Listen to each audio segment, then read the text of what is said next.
여러분을 영국으로 조금 인도하겠습니다. 영국을 여행하던 한 사람이 어떤 해안 지방을 갔다가 지나가게 되어졌습니다. 그런데 이 여행하던 한 사람이 아주 희한한 광경을 하나 목격을 하는데, 그 자기가 지나가던 그 해안 지방에 많은 갈매기들이 그 모래사장에 죽어 있는 것을 이 여행하던 사람이 발견을 합니다. 그래서 그 죽은 갈매기 떼를 갖다가 치우는 그 사람에게 곁으로 가가지고 한 사람에게 묻습니다. 선생님, 이 갈매기들이 왜 죽었는지 좀 그 이유를 좀 설명을 해주시겠습니까? 그렇게 인부에게 물으니까 이 인부가 그 얘기를 듣고 이렇게 대답을 했습니다. 이곳에는 여행객들이 굉장히 많이 옵니다. 여행하는 사람들은 갈매기가 많은 것을 여기 와서 보고 먹이를 그 갈매기들에게 던져준다라는 거예요. 여러분, 이제 저희 고향 가는 강화도에 가면, 저희 집에 가려면 배를 타고 1시간 반을 갑니다. 강화도에 가서. 그러면 그 카페류, 외폴이라는 그곳에서 카페류를 딱 타면 갈매기 떼들이 엄청나게 달가듭니다. 그러면 개들에게 뭘 주냐면 새우깡을 주면 엄청나게 개들이 와가지고 반겨주는 거예요. 제가 이 설교를 준비하면서 이 느낌이 어떤 건지 저는 딱 이렇게 가슴에 딱 왔습니다. 그래서 그 여행객들이 갈매기에게 먹을 것을 던져주는데, 문제는 뭐냐면 이 갈매기들은 과자도 먹고 여행객들이 던져주는 사탕도 먹고 여러 가지를 아주 맛있게 이 갈매기들이 그때는 받아먹게 된다라는 거예요.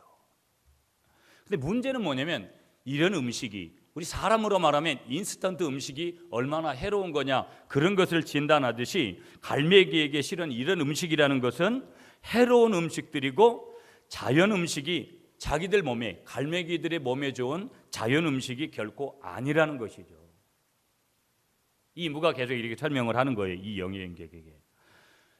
그런데 놀라운 사실 한 가지는 뭐냐면, 사실은 갈매기들이 그렇게 과자나 또 사탕이나 그렇게 받아 먹다 보면 어떤 문제가 생기냐면, 좋은 자연 음식에 대한 식욕을 잃어버린다라는 거예요.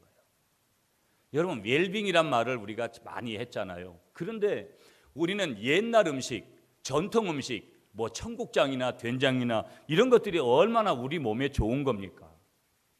우리가 예전에 고기를 못 먹고 많이 자랐잖아요. 그러나 예전에 우리가 채식 위주로 그렇게 먹었던 것들이, 여러분 무슨 뭐 시래기국이나 이런 것들이 얼마나 좋은 거예요. 근데 이 갈매기가 사람들이 던져주는 과자나 아니면 사탕이나 인스턴트 음식을 먹다 보니까 자연 음식에 대한 식욕을 완전히 잃어버리게 됐다라는 거예요. 이제 드디어 철이 지나갔습니다. 계절이 지나가게 되어졌습니다. 여행객들이 발길이 끊어지는 것이죠. 여러분, 우리가 보면 뭐 부산을 가든지 어디를 가든지 그렇잖아요. 바닷가에 아무래도 한겨울에 겨울바다를 보려고 오는 사람들도 있지만 겨울보다는 여름이 훨씬 많잖아요. 그래서 이 철이 바뀌게 되어지고 여행객들의 발길이 끊어지면서 갈매기들은 그들에게 좋은 자연 음식 먹이가 어디에 있냐면 바닷속에 있잖아요. 그 자기들의 몸에 좋은 자연 음식이 바닷속에 그렇게 엄청나게 많은데, 그렇게 많지만 결국 갈매기들은 굶어서 지금 현재와 같이 이렇게 죽어져 가서 이 인부들이 죽은 갈매기들을 이렇게 치우고 있다라는 거예요.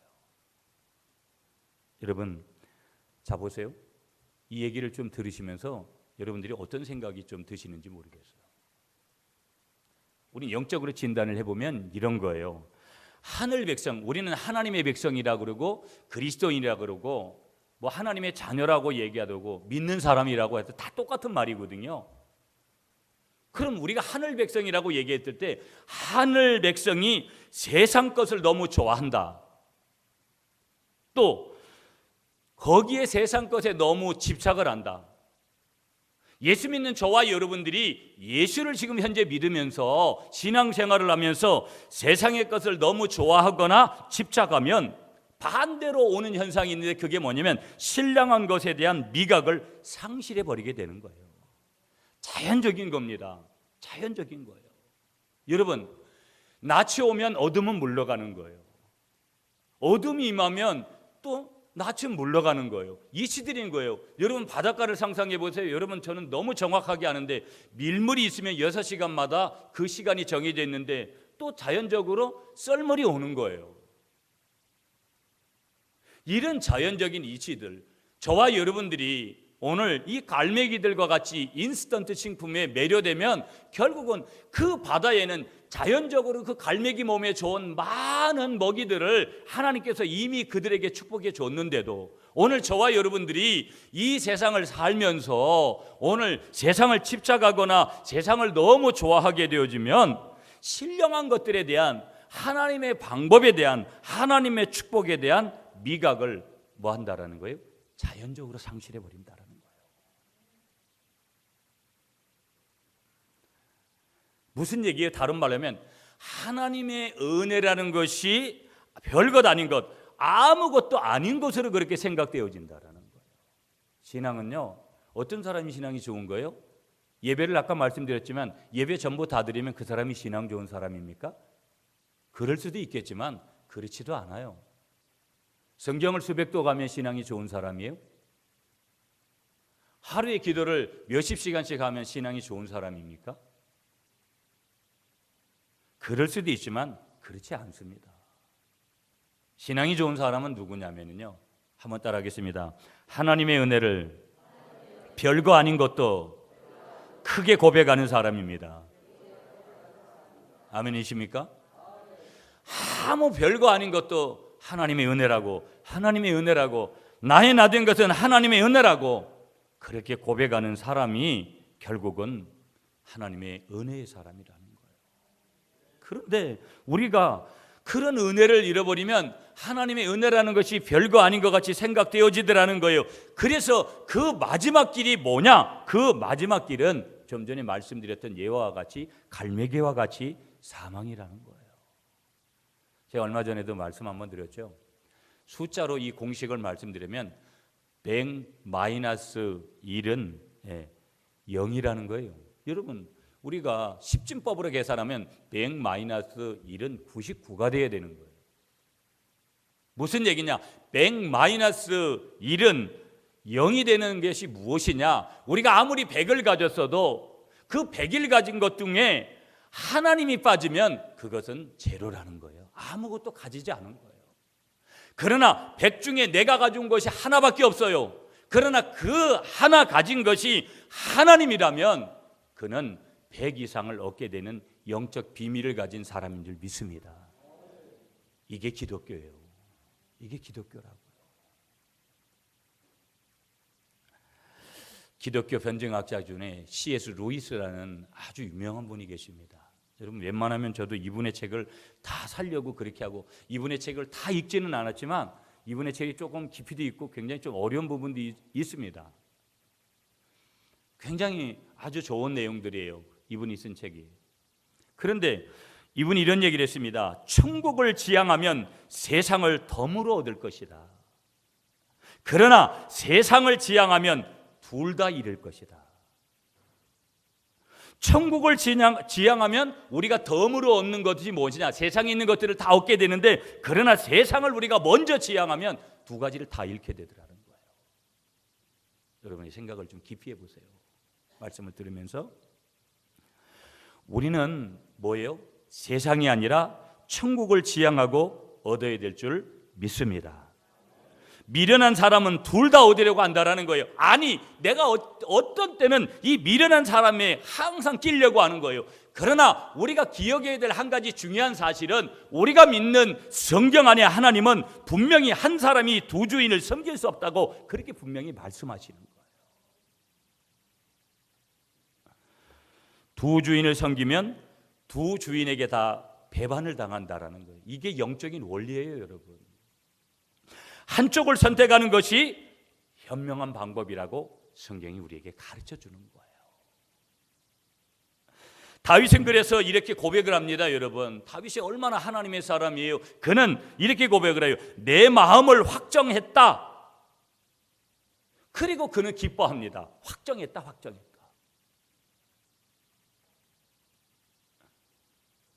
그러니까 내 마음을 확정한 기쁨이 얼마나 큰지 모르는 것이죠. 그것을 우리는 성경의 여러 고백을 통해서, 특히 시편의 고백을 통해서, 누구의 고백? 다윗의 고백을 통해서 그가 내 마음이 확정했다. 나는 오직 하나님 중심으로 살겠다. 거기에 기쁨을 구하겠다. 이 한쪽을 택한 기쁨이 어떤 것인지를 다윗은 알았던 거예요.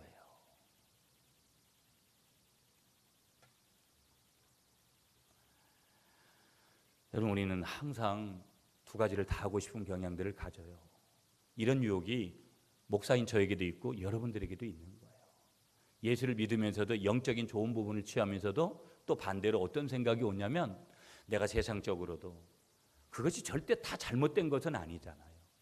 문제는 내가 세상을 먼저 추구하다 보면 세상의 것들이 가장 좋은 것으로 여겨지고 영적인 것들이 그렇게 크게 다가오지 않는 것이 문제고, 또 세상적인 것에 너무 집착을 하다 보면 거기도 많은 죄들을 짓게 되어지고 하나님의 방법을 선택하지 않기 때문에 문제인 것이죠. 그런데 하나님은 한쪽을 선택하는, 하나님의 방법을 선택하면 세상에 있는 것들도 반드시 주실 수도 있고 안 주실 수도 있는데 주시겠다라고 그렇게 약속을 하시는 것이죠.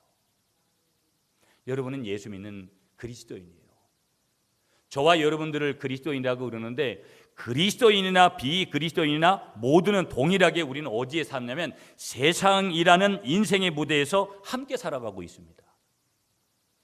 삼시세끼 먹고 여러분 배설하고 대화하고 살아가는 직장 생활하고 하는 것들이 예수 믿는 사람과 예수 믿지 않는 사람의 차이가 표면적으로는 그게 나타나지를 않아요. 다 똑같아요. 그런데 우리가 여기서 아주 기억해야 될 아주 키워드가 되는 핵심적인 그런 단어를 우리가 선택을 해야 되는데, 그런데 우리 그리스도인은 이 세상 속에 함께 살아가면서도 절대 세상이, 이 단어가 중요한 거예요. 핵심 단어 뭐냐? 동화되어 가서는 안 된다라는 거예요. 세상 속에 있지만 세상처럼 살면은 안 되는 사람이 누구냐면 저와 여러분들인 줄 믿으시는 여러분들이 되시기를 축복하겠습니다. 오늘 제가 제목으로 잡았던 세상에 무릎 꿇지 말라라는 제목처럼 이것이 뭐냐? 세상에 무릎 꿇지 말라, 이 명령어로 말씀하시는 것이 뭐냐면 우리 아버지 하나님의 마음인 줄 믿습니다. 하나님의 마음이라는 거예요. 한번 따라하겠습니다. 세상에 무릎 꿇지 말자. 세상에 무릎 꿇지 말라. 자, 보세요 여러분. 그런데 오늘 우리가 읽은 이 본문을, 디모데후서 4장 9절부터 11절 본문을 보시면은요, 이 세상을 사랑하고 또 뭐예요? 세상에 무릎 꿇은 한 사람을 지금 소개하는 거예요. 하나님이 사도 바울을 통해서. 그 이름이 누구입니까? 데마입니다. 데마. 오늘 본문 디모데후서 4장 10절을 여러분 우리 다 같이 읽도록 하겠습니다. 여러분 디모데후서 4장 10절을 같이 읽습니다. 시작.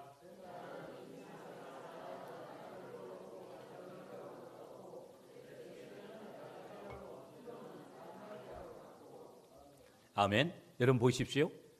대만은 이 세상을 사랑하여 나를 버리고 어디로 갔다고요? 나라는 것은 누구냐면 사도 바울이에요. 사도 바울을 버리고 데살로니카로 갔다라는 거예요. 이 데마라는 여러분 인물을 우리가 조금 조명하면서 하나님의 메시지를 오늘 이 아침에 봤는데요. 이 데마라는 인물이 성경에 등장하는 것은 대표적으로 세 군데를 요약해 볼 수 있어요. 이 데마라는 인물에 대해서. 첫째, 그의 이름이 처음으로 언급되는 성경은 골로새서 4장 12절부터 14절에 가보면은요, 거기 이 데마에 대해서 나옵니다. 그런데 성경 골로새서는요, 사도 바울이 옥중에서 기록한 옥중서신이라고 해요.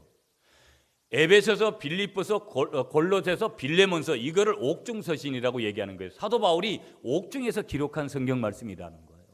그러니까 이 골로새서는 지금 사도 바울이 어디에서 기록을 하고 있냐면 옥중에서 기록을 하는데, 그 기간에 데마는 바울과 함께 골로새 교인들에게 문안하는 충실한 무리 중에, 아주 신실한 무리 중에 있었던 사람이 누구냐면 이 데마였어요. 그리고 두 번째 그의 이름, 다시 말하면 이 데마라는 이름이 등장하는 곳이 어디냐면 빌레몬서 1장 24절에 보시면 두 번째로 등장을 해요. 여러분이 성경을 조금 이제 공부해야 되는 게 뭐냐면, 오늘 본문 디모데후서는요, 사도 바울이 가장 늦게, 신약 성경 중에 사도 바울이 기록한 것이 약 13개 정도가 되는데, 이 13개 정도 되는 바울 서신서 중에 가장 늦게 기록한 것이 디모데후서예요. 이제 순교하기 직전에 바로 기록한 것이 오늘 본문에 기록되어 있는 이 디모데후서라는 거예요. 그러니까 좀 전에 데마라는 인물이 처음 언급되어졌던 골로새서, 두 번째로 언급되어졌던 빌레몬서 1장 24절은 오늘 본문보다도 먼저 역사적으로도 앞서져 있었던 그런 시기를 말하는 것이죠. 그러니까 두 번째로 이 데마라는 이름이 등장하는 것은 빌레몬서 1장 24절인데, 거기에 보면 사도 바울은 이 데마를 가르쳐가지고 뭐라고 표현했냐면 나의 동역자라고 그렇게 표현해요. 여러분이 나중에 집에 가셔서 한번 성경 한번 찾아보세요. 나의 동역자. 그럼 사도 바울에게 있어서 나의 동역자라는 것은 하나님의 동역자가 되는 것이죠. 누가? 이 데마가. 그랬는데, 그런 영적인 사람이 데마였는데, 데마가 세 번째로 등장하는 곳이 어디냐면 오늘 본문이에요. 이 데마라는 인물이 성경의, 신약 성경에 대표적으로, 구약에는 없습니다, 여러분. 구약 인물이 아니니까.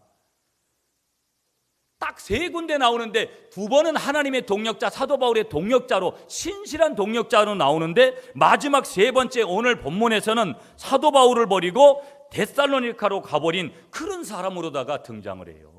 배신자, 배반자로 등장을 하는 거예요. 그래서 오늘 여러분이 읽어주셨던 10절 말씀에 데마는 이 세상을 사랑하여 나를 버리고 어디로 갔냐면 데살로니카라고 왔다라는 거예요. 데마가 바울을 버리고 간 이유에 대해서 바울은 이렇게 분명하게 언급을 지금 하고 있는 거예요. 그리고 데마는 한마디로 말하면 옛날로 돌아갔다라는 거예요. 예수 믿기 전의 시절로 돌아갔다라는 거예요. 이 말은 그가 끝내 그래서 배교를 했느냐 안 했느냐 의문은 생기지만, 그가 예수 버렸다 안 버렸다 이런 내용은 성경 어디에서도 찾기는 힘듭니다. 그 이전에 분명한 것은 뭐냐? 아주 분명한 것은 그가 세상을 사랑해서 세상에 무릎을 꿇고 말았다는 사실을 우리에게 알려주시는 거예요. 여러분, 말씀을 정리하면서 원어사전 찾아보니까 이 세상에 해당되는 헬라어 원어는 톤니 아이오나라는 단어를 썼더라고요. 이 톤니 아이오나라는 단어는 뭐냐면 현재 시대를 뜻하는 거예요. 그러니까 데마는 자기가 살았던 현재 지금의 시대를 뭐한 거예요? 사랑해가지고 그 시대로 가버린 거예요. 데마는 지금 그의 시대를 사랑한 거, 현재 그의 시대를 사랑한 것이죠. 이것을 영적으로 보면 분명 뭐냐? 데마에게 뭐가 일어난 것이냐? 신앙적인 퇴보가 일어난 거예요. 신앙적인 퇴보. 그러면 우리는 어떨 때 신앙적인 퇴보가 1차적으로 일어난다라는 거예요? 세상을 자꾸 흠모하고 예수를 믿으면서도 세상적으로 살고 그러면 그냥 신앙적으로 퇴보하는 거예요. 그러므로 여러분, 자 보세요. 여기서 우리는 사실 하나를 우리가 분명히 보아야 되는데요, 그것은 주님을 믿고 따르는 자들에게 특별한 메시지를 던져주는 한 가지가 있는데요, 그것은 하나님을 우리가 만나고 하나님과 끊임없는 교제를 하고 때로는 병든 영과 육을 치유받은 사람도 뭐예요? 신앙적으로 퇴보하고 옛날로 돌아가서 주님을 버릴 수 있다라는 메시지를 지금 우리에게 주시는 거예요. 하루에 몇 시간씩 성경을 수백 독인 사람도 언제든지 세상으로 돌아갈 수 있다는 전제를 우리에게 말씀하는 거예요. 목사도 장로도 권사도 안수집사도 어제 믿은 나나 수십 년 믿은 누구든지 신앙적인 퇴보의 주인공이 될 수도 있다는 전제를 말씀하고 있는 거예요. 잠언 14장 여러분 12절 말씀에 보게 되어지면 어떤 길은 사람 보기에 바르나 필경은 사망의 길이니라. 이 어떤 길이 예수님이 인도하신 길은 좁은 길이더라는 거예요.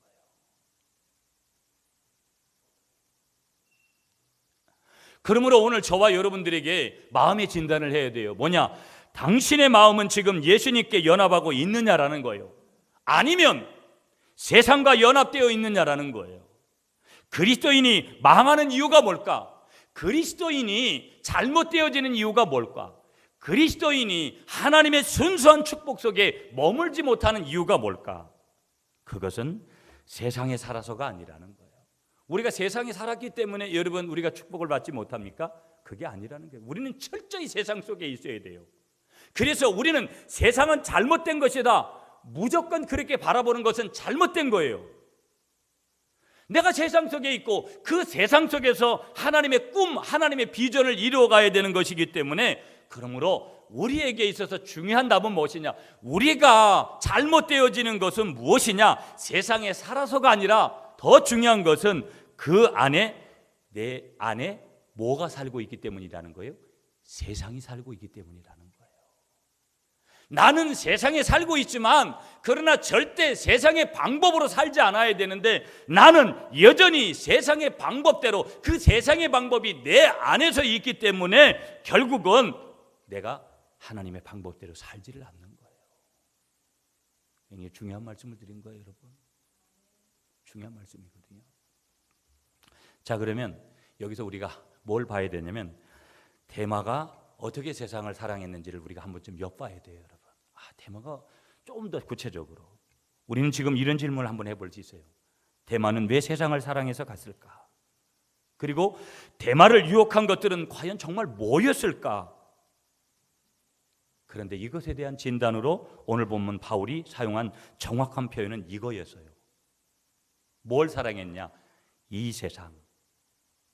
똑같은 동료로 이 시대. 또 다른 말로 하면 이 세상, 이 시대에 뭐를 사랑했느냐? 이 세상의 풍조, 이 시대의 풍조, 이걸 사랑했다라는 거예요. 조금 더 설명하면 이 세상을 지배하는 분위기, 이 시대를 지배하는 분위기, 이걸 데마가 사랑했다고 사도 바울이 지금 오늘 본문에서 진단하는 거예요. 전화 왔습니다. 진동으로 울리고 있군요. 그러니까 잘 보세요, 여러분. 바울이 이 표현에는 그리스도인의 삶에서 신앙적인 그런 퇴보가 왜 그토록 많이 일어나는지를 말해주는 깊은 의미가 거기에 담겨져 있는 거예요. 그러니까 왜 신앙생활 잘하다가도 왜 신앙에서 퇴보하게 되어지느냐? 이 세상, 이 시대, 세상의 풍조, 시대의 풍조, 세상을 지배하는 분위기, 세상 시대를 지배하는 그 분위기에 견딜 수가 없는 거예요. 나도 저렇게 한번 즐기고 살고 싶은 그 마음에서 그렇게 가버리는 거예요. 거기에 빠져드는 순간 결국은 뭐예요? 신앙의 퇴보가 일어나는 거예요. 좀 더 여러분 집중을 좀 해볼까요? 그리고 우리는 이런 질문을 한번 해볼 수 있죠. 어떤 질문이냐면요, 시대의 풍조에는 어떤 매력적인 것들이 숨어 있는 걸까? 분명 이 시대의 풍조에는 어떤 매력적인 것이 숨어 있고 데마는 그것을 느꼈다라는 사실이죠. 분명히 그런 게 있어요, 여러분. 그렇지 않습니까? 돈만 있어 보세요. 세상이 얼마나 좋은데요. 데마 시대만 그런 것이 아니라 오늘 이 시대도 동일한 거예요. 여기서 우리가 기억해야 될 분명한 사실 한 가지가 있는데, 그게 뭐냐면요, 그것은 데마가 바울과 함께 어디에 있었느냐가 중요해요. 지금 데마는 바울과 함께 로마에 있었어요. 저도 꼭 성지순례를 가면서 이 로마에 꼭 가보고 싶은 거죠. 중요한 영적 의미가 있는 곳이고, 로마에 지금 데마가 이 바울과 함께 있는데, 그는 그 세상, 그 시대의 풍조를 어디에서 봤느냐? 로마에서 본 거예요. 모든 것은 로마로 통한다. 그 화려함과 인간이 볼 수 있는 최고. 우리가 어릴 때 여러분 서울 구경 한번 가는 게 소원이었잖아요. 그 의미로 여러분이 느낌을 좀 상상해 보시면 되는 거예요. 지금 데마가 그런 거예요. 당대 대도시 로마에 왔을 때 이 데마는요, 그는 그곳에서 그곳의 사고방식, 서울 사람들은 저렇게 생각하는구나, 틀리잖아요. 지금도 틀린데요, 여러분. 우리 구미촌뜨기들하고 그렇잖아요. 그리고 그런 사고방식뿐만 아니라 행동 양식. 야, 저 사람들은 저렇게 분위기 있게 밥을 먹고 저런 데 가서 저렇게 사는구나. 문화생활을 저렇게 즐기면서 사는구나. 그걸 피부로 느낀 거예요, 대마가.